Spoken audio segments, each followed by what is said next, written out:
welcome to a very special edition of the New Movie Thing show. Today we saw The Hobbit, The Desolation of Smaug, and I'm joined with the always amazing Joe Beretta and the beautiful Trisha Hirschberger. Hi! Who is also amazing, and I am also beautiful. Okay, Yep, that's he said true. it, not me. And if you can't make it out to the theater to see this fantastic film this weekend, you already know how I felt about it. You can go to netflix.com/SourceFed and get a whole month of free streaming movies on the Netflix, and you can join us on Movie Club where we review movies on Netflix. Come be part of the gang. Yeah, by the way, I want you all to know that Joe and Trisha both have Lord of the Rings Hobbit themed mugs here, This and is mine is the Game Hobbit of Thrones. Desolation of Smaug in particular. All this means is Special. please send us more Lord of the Rings and Hobbit themed mugs. That's Well, all this we're is Game of asking. Thrones, baby. I know, and that's what I'm saying. It's Yeah. not. That's why I'm saying that, because I would like to have a Send mug us that. more. Enough of the mugs, on to the movie. Yeah, On to so the movie. This is the sequel to The Hobbit, An Unexpected Journey, and Some would say just an extension, not so much a sequel, because Yeah, this is a very exactly. tiny book broken up Yeah. into 3 massive movies. Yeah. Yes, but did you hear why Peter Jackson did that? To make 3 movies. and to make way more money. No. That's Yes, the critique. yes. That's the critique. But anyway, in a press interview, he had said that he didn't want Bilbo's story to feel less important than the Lord of the Rings Fellowship Either story. did the studio. And neither did Well, Peter I agree Jackson. with that, though. And it wouldn't have happened if it wasn't for Bilbo. Well, also, Bilbo's story is very important. It's very important to Peter Jackson that his wallet is fed. His wallet is very You guys hungry. are Because he so doesn't eat mean. anymore. You guys are so mean. I No, I'm love not being Bilbo's mean. story. I think Oh, it's great. And I'm not- if he wants 3 movies, then Bilbo gets 3 I'm not movies. being mean. All I'm suggesting is that I'm going to guarantee there's a higher percentage that the reason why there's 3 films is for money alone. I guarantee I'm it. going to guarantee it. But anyway, so I'm going this to choose to be optimistic. so this movie doesn't matter. Money's good. We want money, right? Smug I like will give money. them all my money. I'm going to see it again tomorrow. I'm definitely going to see it a couple more times. So Martin Freeman's back as Bilbo. We've got Ian McKellen back as Gandalf. And we've got some newcomers. We got Stephen Fry. Oh, making Stephen an Fry. appearance. Love He's really Stephen good in Fry. it. Stephen Colbert makes a little. Yeah, as a Look. cameo. See if you Yeah. can pick them out. Peter I wanna- Jackson's I know. cameos in there. Peter Jackson's back, of course. Yeah, in Bree, which is If great. you blink, you'll miss him. By the way, I loved that we were back in Bree for a bit. And by the way, I think so there might be a section of this where we'll go into some spoilers, maybe. And if we do, we assure you we'll give you plenty of warning. Yeah. And I'm sure the top comment on the video will be skip this part because you guys are awesome and you like to let everybody else know. But we're going to try our best to make sure nobody I'm gets just going to spoiled. straight up say it. There's going to be spoilers, so we're going to tell you how much we like the movie right off the bat and whether or That's not a you great should see idea. it. Okay. Perfect. Great So idea. I'm sitting with 2 diehard. I'm a diehard fan, but I'm like, these are unabashed, like, forgive anything that ever happened diehard fans. So I'm going to say, from somebody who loved the Lord of the Rings, the 3 movies. By the way, I won't forgive anything that ever happened. Like, if they decided to kill off Bilbo I know, for I some know. reason, Okay, They so- should I'd be love Bilbo for I- the first 10 minutes of I'd the be like, unexpected wait a journey. minute. I was a No. massive fan of the 3. I loved them. My dad grew up with the books. He passed them on to me. I'm just as much as a lover as some of the others. But that being said, I didn't like the first Hobbit An movie Unexpected so much. Journey? The Unexpected Journey. I wasn't on the review. I could tell you why I didn't like it so much. It wasn't horrible. I wasn't a huge fan. It didn't even come near the previous 3 films. But this one, that being said, I thoroughly enjoyed this movie. I thought it was great, and I suggest seeing it over and over again. What's the score you give this one? Scores 10. right off the bat, I'd give it a 9. Awesome. 9 Very out of cool. 10. 9 out of 10. I would have given Unexpected Journey probably a 5.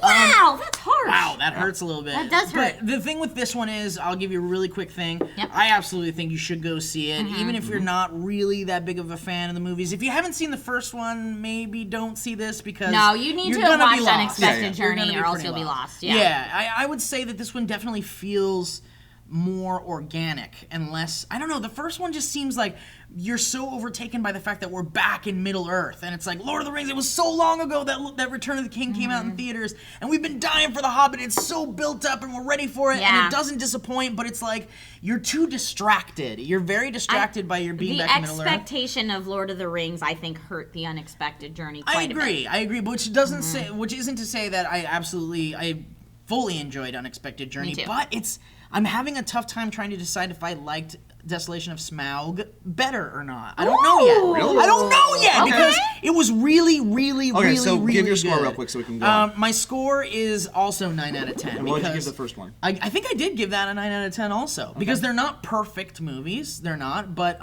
they're damn near close. And it's just a lot of fucking fun, man. Go. Okay, my quickie review is that I thought it was awesome. Like Joe said, I'm a diehard fan, so it's kind of hard to make a movie like this for me with characters that I find so beloved and stories that I enjoy so much. I have quotes above my bed in my bedroom from this movie on the wall. I absolutely adored it. I loved it. I loved Unexpected Journey as well, and I love the book. So there are deviations in this from the book, which I'm sure we'll talk about in our spoiler section, but I don't think that any of them were contradicting the spirit of the book. So in that way, I thought they just added to it, and that's okay. I mean, it's a different medium, so things can be a little bit different. I thought all the actors did a great job. I enjoyed the action sequences. Some of the special effects were a little bit. That's just Peter Jackson being Peter some Jackson. of the special effects were. I mean, they certainly weren't Harry Potter and I'd the say, Sorcerer's though, Stone bad, but No. Let her some do of them her were story. kind of. Well, I just want to say really Some quick of them about the are kinda special wavering. effects, super fast. Anything in this movie was light years better than the plate throwing scene in the first movie. Unexpected Journey. going, though. Oh, speaking of plate throwing. Oh, no, we'll get into that in spoilers. Score it up. Overall, I'm giving this movie a 9 out of 10. If I could give it a 9.5, I would. Very, very close to a 10 out of 10 for me. I think I gave Unexpected Journey a 10. I gave Unexpected Journey a 9 or a 10. I just think it does a very good job of capturing the spirit of the book. If I were to do it, I'd do it a little bit differently, but I'm not Peter Jackson, and he's hired for a reason. all right. Nine. From here on out, we're going to get into specifics about the movie. We do not want to be hampered about the fact that we're spoiling. So spoiler alerts from here on out. Okay, so really quick, just actors. Let's go really quick through the actors. Evangeline Lilly. She's new. She plays. She was great. Tariel. Tariel. And she's a character that is completely She's fabricated. a fan fiction character. She is basically a Peter Jackson fan fiction character. She is completely fabricated specifically for the purpose of giving sort of like an essential. There's a love triangle in this movie. There Literally is, that. but You not only wanna for that have- purpose. In You The definitely Hobbit, do. the book, there is no female character Exactly. that's You a wanna strong have a female female character. There aren't character. any. And I mean, it was Exactly. written in the 30s, so that there's a reason that there wasn't really a Right, strong because women female belonged in character. the kitchen in the 30s. She is Liv Tyler's hotter, more badass replacement. Yeah, well, I like Evangeline Lilly. Big fan of hers from Lost, but on She's Lost... great in the action sequences. But that's the thing, like on Lost, she was kind of like, every once in a while, it's like, ooh, not a great actress. But she was great in fucking this. rocked it in this movie. I thought she was She fantastic. said Evangeline Lilly used to shoot archery as a kid. She went Cool. through a ton of training, and she's a huge Tolkien fan. And I know that when Peter Jackson called to offer her the role, she was like, or he called and was like, "Hey, I want you to play this role." She didn't audition or anything. She was like, "Oh my god, I love The Hobbit. Who would I be playing?" And he's like, "Well, you're not in the book." And she was like, You're Bilbo. You're playing Bilbo. Crazy. The girl is dead. Martin Freeman just didn't cut it. Yeah. Next to Evangeline Lilly, we have Orlando Bloom reprising his Who looks a role. little swollen. Who is swollen is the best way to put it. He's got old man fat head now. Yeah, he's getting old at it. You can tell. But if you step away from that, I also thought he did great. He's a little angrier in this. He's got a little bit of that wood elf anger. well, and it's because Yeah. he's supposed to be younger, so you could say he's maybe a little bit A little less bratty. mature. He was definitely Yeah. stung by a bee there in Mirkwood, though, and you Yeah. could tell for sure. But the same can be said about Christopher Lee in An Unexpected Journey. Dude looks like he's being controlled with puppetry. Like when yeah, they're getting older. And the We love elves, him, but- the elves were all fantastic. Aiden Yeah, Turner, I love you. who's the guy, I'm gonna marry Tariel? you. Tariel? Who's Keely, the- what? You mean dwarves? You said elves. Oh, I You mean meant dwarves. dwarves. Yeah, Yeah, yeah. that's where I Well, was the going. dwarves are fine. They're from we've already talked about them from the first one. I'm talking about new people this time around. The king of the elves, Tariel. Is that his name? No, that's the No, girl's the name. king of the elves, the Elven King. What's his name though? It's like He doesn't have a name in the Thanadil book. or something like that. Yeah, in the movie, it's Thranduil? something that starts with a TH. either way, he's great. He's a little stoic. He's kind of like Well, he does you what can he tell. does. Well, also he's more stubborn than the Rivendell elves. You can tell the Well, the Merfolk Oh Wood yeah, elves they are- say that yeah. though. The wood elves are of a different kind. He plays Orlando Bloom's father, and in real life he is 2 years younger than Orlando Bloom. Whoops. Fun fact. So and then we have Stephen Fry, who you mentioned, which is Stephen great. Fry. He's the he's like kind of He the plays king the of slimy Lake king Town. of Lake Town. Yeah, and then we Oh, have the he's new not the Wormtongue king guy. of Lake Town. He is master. He oversees the finances, but he's not the king. We also have the new Wormtongue guy, Yeah. the unibrow Who does Mr. Bean great. character. Yeah, that character was weird for me. And then the let's guy talk that about plays Bard. Bard! Bard! Bard's great. Bard is like the Aragorn of the story. Yeah, it seems for sure. like. He's really good. Because he's the man. He's a family man. He cares about people. He helps the dwarves, and he's great. They do a lot more character development with Bard in the film than they do in the book. So fuck all this other stuff. Who cares about the actors and the real human Cumber people? Dragon! Let's talk about fucking Smaug, guys. Yeah! Smaug, whatever you want to say, tomato. I guess we could just have to call him Smaug. Well, I always said Smaug to myself So in did my I. head when I read the books, but in the movies, it's Smaug. definitely Everyone Smaug. calls him Smaug. So I'm whatever. going with We'll Smaug. go with From here Smaug. on He was out. great. The voice from Benedict Cumberbatch. The voice and the motion capture. He did all the motion capture. You can see his face in the dragon. It's really cool. It was great. He was. Oh no, guys! Smaug is here! Yuki, get out of here, Yuki! Oh, Smaug the Stupendous. So yeah, God, I Smaug love was it. great. God, I love it. What I liked about the Smaug moments in this film were not only just the voice, which was just booming and, it was and great. and frightening.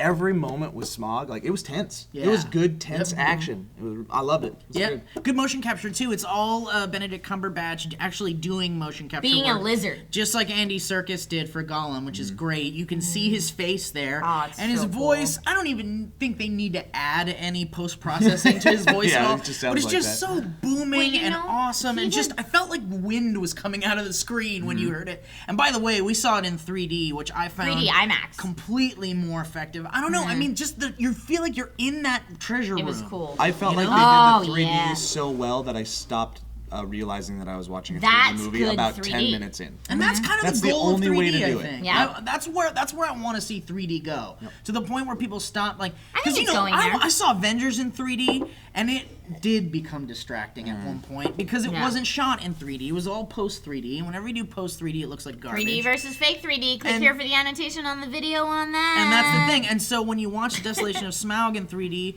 you're just again, you're right. You completely forget about it. It's beautiful. Cumberbatch. I was gonna say Cumberbatch also did the voice of the Necromancer.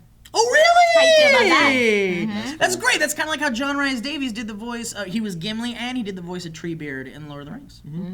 Oh, you know who else was in this, which I was really glad they kept him? Who? Bayon. Oh, Oh, Bayon! Bayon. Bayon was so cool. Well- in the book, he makes so little sense, and you're like, really? But yeah, he's so he does cool. make more sense in the film. I was so sad that they kind of shortened his part, but you have to. He's There's coming so back. much He's to coming get. back for sure. They're just I setting him know, up. But I did appreciate the bees on Bilbo's face Yeah. because it's like, oh, they made an Oh, appearance. They okay, did it. so- yeah, they didn't Right. arrive 2 by 2. That was my problem with the Bayorn section. That's okay. Oh, really? No, Because it's how smart Gandalf is that he worked that angle. That whole thing was left off.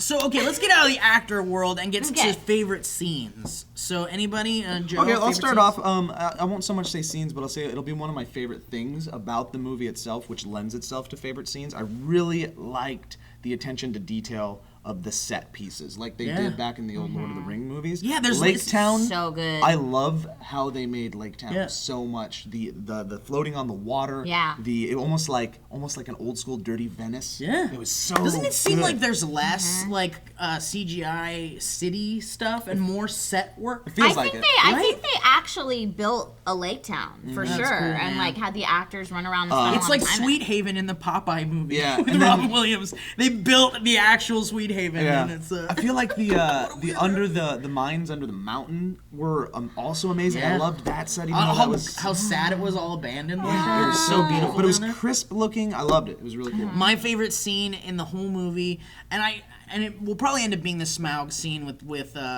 Bilbo, but I just loved the spiders stuff. Spiders were so good. The spiders much. looked really I loved cool. Bilbo getting his like moment to shine and like saving everybody with the ring, and it's just so perfect. And I just fucking love how, because I mean, and this was a problem people had with Lord of the Rings. In the Lord of the Rings, the animals all talk. The eagles. The reason they the gave him a wolves. reason to talk Yeah. was it The was best great. fucking thing. I Uh-huh. commend you, Peter Jackson, because you hear the spiders going like, and they're making gross, disgusting sounds. And then Bilbo puts the ring on, and then he's in the ring world basically, and then he can hear the understand spiders. evil! So fucking cool. And the spiders are from Mirkwood or from Dol Guldur. Yeah, where all whatever. the evils assembling. Yeah, so it makes perfect sense that they kind of speak the dark Ah. tongue.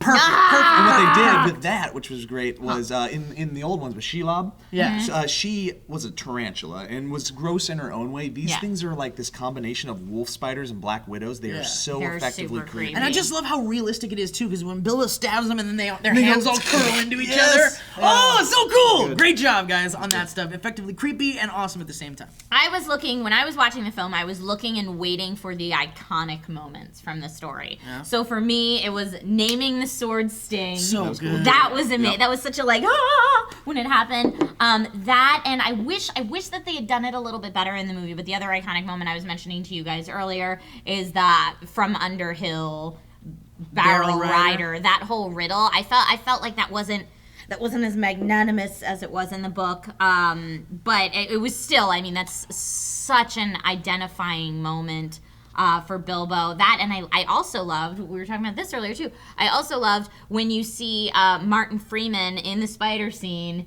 You have that moment where he loses the ring and he gets it back, and he has that moment where he's like, it's mine. And you could just see the Ian poison Holmes in his face. body. You can just see that freak out from Lord of the Rings, and Okay. I loved it. I want to say, we got to talk about one more scene before we move on. Okay, go ahead. The barrel scene.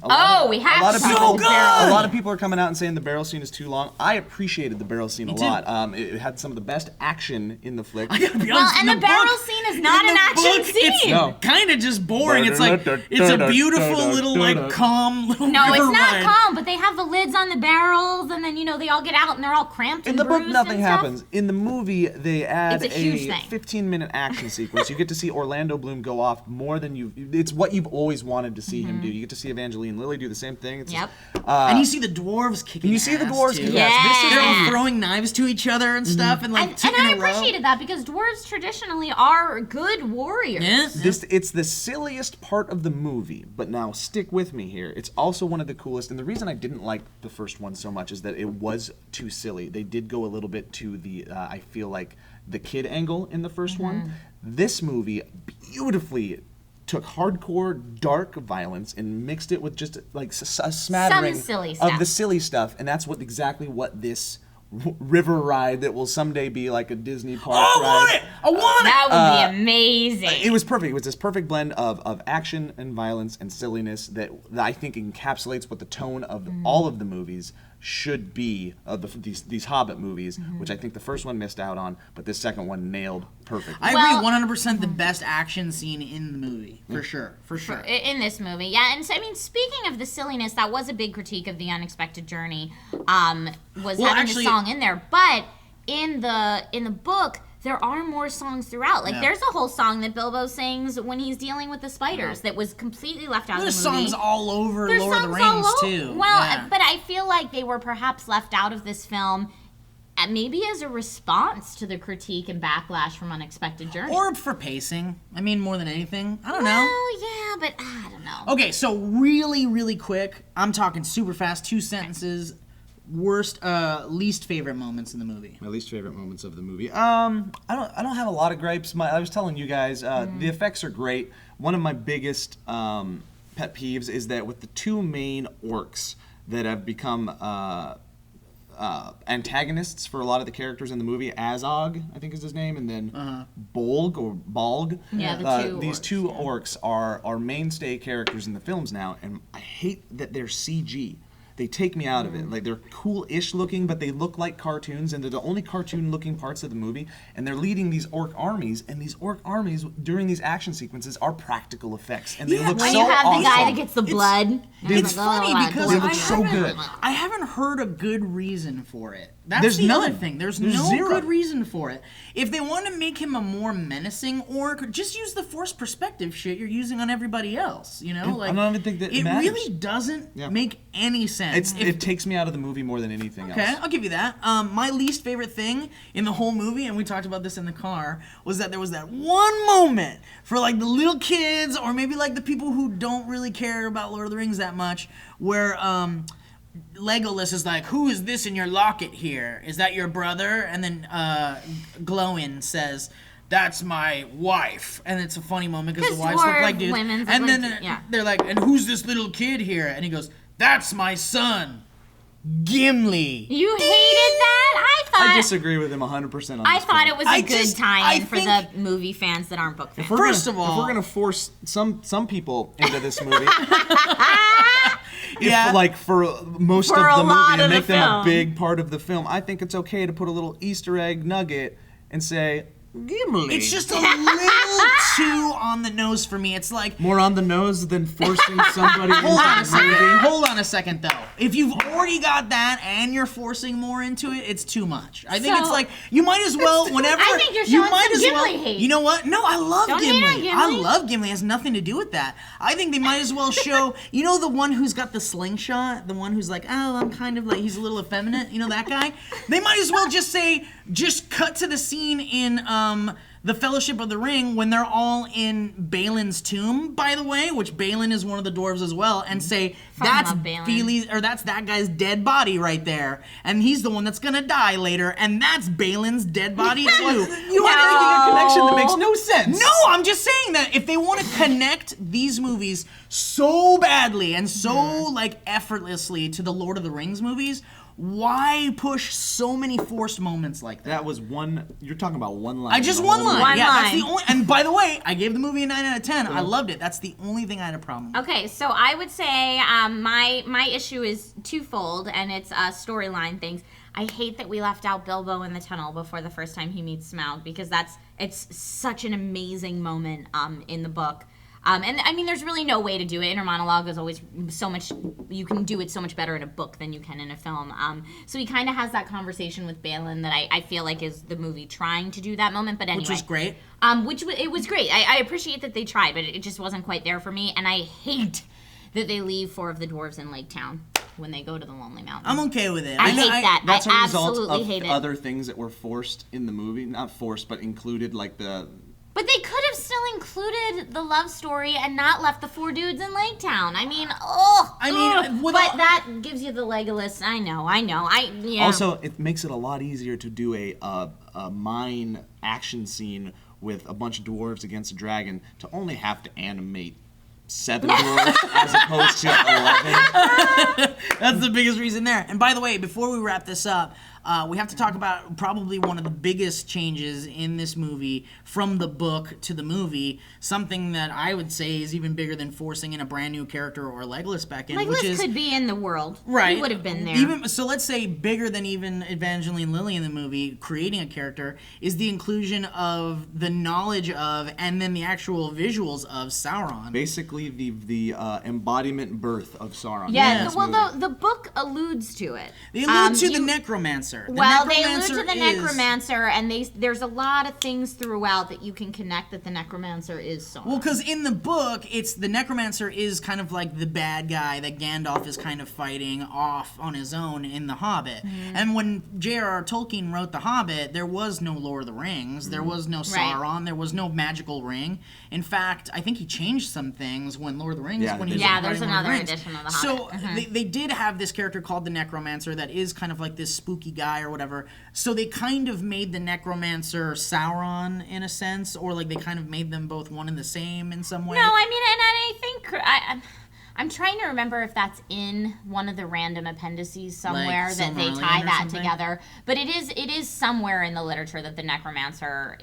I mean, you know the Sauron are tied. Necromancer- That wasn't yeah, invented you- for this. That you Anyways, you do know it's that in this film. Yeah. There's this moment with Gandalf, basically in the Dark Tower, whatever. And when he talks about Dol the ring Guldur. race being Yeah. released and we everything. see the visual birth of Smaug from somebody that Of is Sauron. of Sauron, of someone that was not able It was to basically like smoke. he was just smoke. He wasn't able to. It was form Voldemort yet. before he was Yes. Voldemort. How And dare then- you bring that into this? And then we see the birth of the eye, and I thought if you're gonna add some things, I'm a purist too. I don't like it when they add a bunch of things, and they did in this movie. I had a problem with very little of it, and I loved it. I loved seeing Sauron be That's birthed. what I mean. The additions were not contradictory to Right. the original story, But so I think- didn't hate them. But it can't be. It has to be said that that's probably the most controversial difference from the movies. Again, I loved it. I didn't have a problem with it, just like Joe It did. connects to the Lord of the Ring flicks. It's perfect. Oh, it's so if good. we want to separate,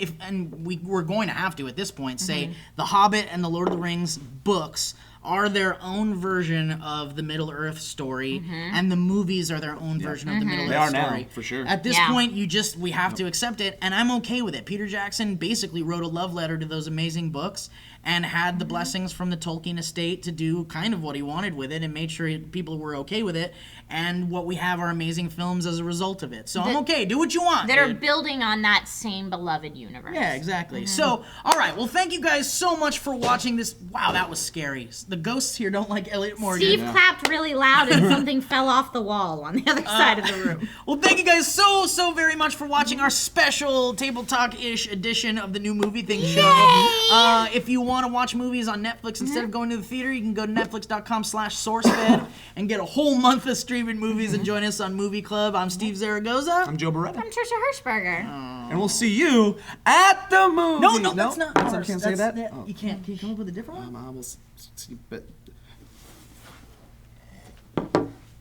So you're going to see it. I'm going to try seeing an HFR maybe. I want to see it in HFR. So far, I've seen it 3D and 3D IMAX, but not HFR. I might see it HFR. I heard the HFR is a little much, though, because, like, you know how immersive the 3D IMAX was because of some of the sweeping shots? I heard the HFR is a little